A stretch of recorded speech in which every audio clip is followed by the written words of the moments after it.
भाइ एउटा पानीपुरी गर्नु त। एउटा मात्रै? एउटा मात्रै, एउटा ओन्ली वान पिस।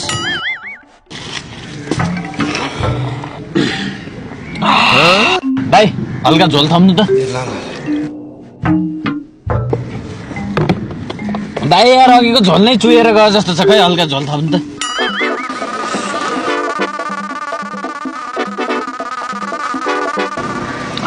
भाइ यार मैले झोल मागे गरेर बहुत तनाव दिएँ होला है। हो नि भाइ यार, एकदम टेन्सन भयो यार। त्यसो भने ठिक छ नि त, ल सिधै यो जगमा झोल हाल्नु त।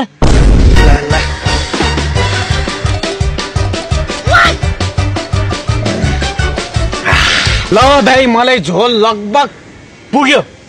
अब लास्ट अब यो बाल्टीमा थोरै हालिदिनु न यार। ए भाइ भने भन्दा हुँदैन। एक थोपो भयो नि हाल्नु नि यार। एक थोपा दिनु। हल्का दुई थोपो भए पनि झोल त हल्का घर पिउँछु के यार।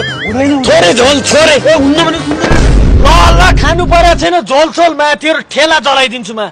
तँलाई त रोडमा ल्याउँछु, हुन त रोडमै छ, जिन्दगीमा आउन तेरो ठेलामा। ए त एकजना नआउँदैन केही हुँदैन, म अरूलाई फ्रीमा दिन्छु, तँलाई दिदिनँ। तेरो रोडमा आउँछ तेरो। ए भागिहाल है, मर्छस् नत्र।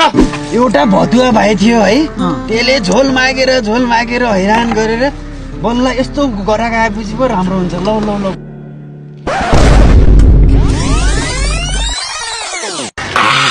ओ दाइ यार यो झोलमा हल्का नमक कम रहेछ यार।